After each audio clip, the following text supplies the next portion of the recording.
Hello, Professor Conrad here, and I want to welcome you to week 2 of Introduction to Marketing with Southern New Hampshire University. I'm trying the video again, and I think my problem is that I have to keep them really short, so I'm going to be talking really fast. You'll need to listen fast to catch the information. First of all, I want to say Happy Mother's Day to all the moms out there. I hope you had a wonderful weekend. I know I did, so it was great to hear from my kids. I will apologize right now because you are probably going to see Gracie pop her head in every little bit in our discussion. So, how appropriate when we're doing pet food product, right? So, I think she's very interested. So, because my videos are going to be short, I'm going to actually create 2 this morning, and I'm going to do one on our target audience, and then the second one will be on the SWOT analysis. You've got a lot of work to do. This is the foundation of your marketing plan. It is vitally important that you understand your target audience and your SWOT. So please do not take this lightly. Be very serious. That's a tail. There we go. and if you do have any questions anywhere along the way, please don't hesitate to contact me. So let's jump into this right now. Target audience segmentation. Why is it so important to know your target audience? Well, it's just like a sport team. You know, when they play another team, they want to know everything they can about the opponent, right? They scout them, they watch video, everything they can about the opponent so that when they get into the game against them, they know what to expect, and they use the resources that they have to be able to play good and to hopefully beat the other team.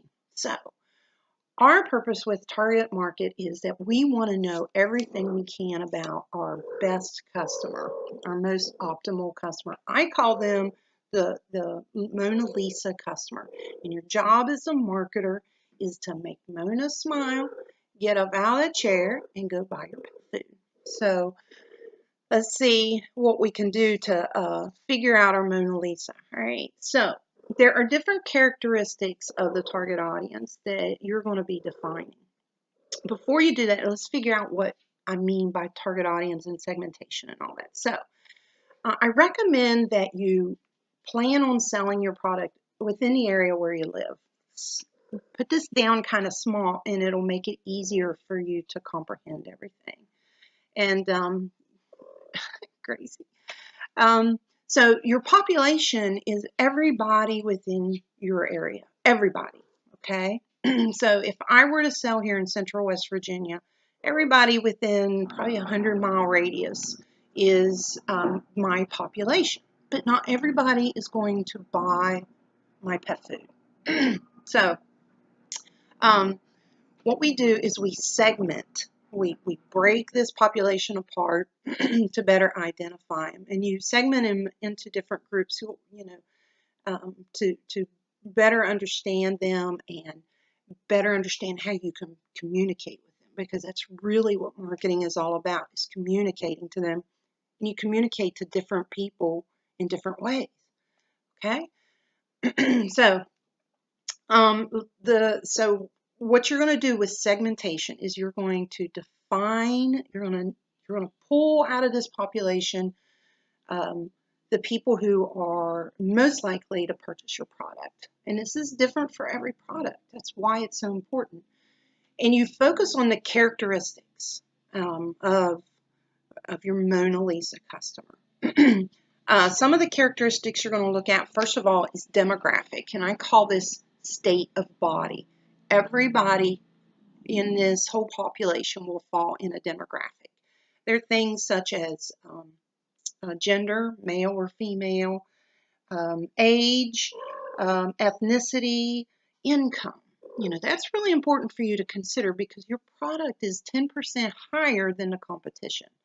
So, you know, someone of a low income may not be able to afford it. So you don't want to spend your marketing budget really focusing on them. So right there is a really important demographic you need to look at. You also look at geographic, which that's one reason why I told you to kind of narrow it down, because if you're going to sell, if I were to sell here in Central West Virginia, I'm not going to put ads, in a newspaper out in California, because, that's wasting my money. It's the people here in West Virginia I want to sell to. So think geographic. Sometimes that's an area, a region. Sometimes for some products it might have something to do with the weather. If you sell surfboards, you probably wouldn't focus on Alaska. You want to look at a warmer climate area. Okay, and it's along the ocean too. That kind of helps. So demographic, geographic, psychographic, that I call state of mind, because this is how people think. It's we call it AOI, attitude, opinions, and interests. So one interest that your customers are going to have are that they have pets. They might be goats, they might be guinea pigs, dogs, cats, whatever. They're going to, that's going to be an interest of theirs.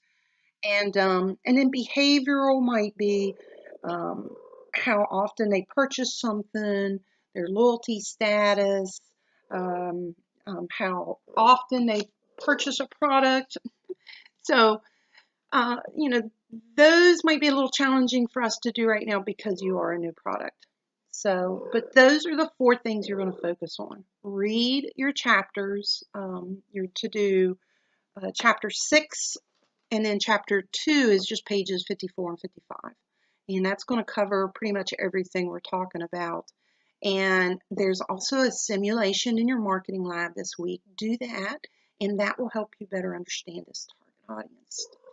Right? And also, if you pull up the module overview, it'll talk about the target audience, and it's also going to talk about the SWOT. So, speaking of the SWOT, I'm going to get off here with this video because I'm running over 7 minutes already, and I want to be able to upload this. And if you have questions, please, please, please contact me. But really try to figure out who your target audience is so that you know how to communicate to them in a way that they will purchase your product. All right. So check back with my second video, and I'll see you in a little bit. All right. Bye.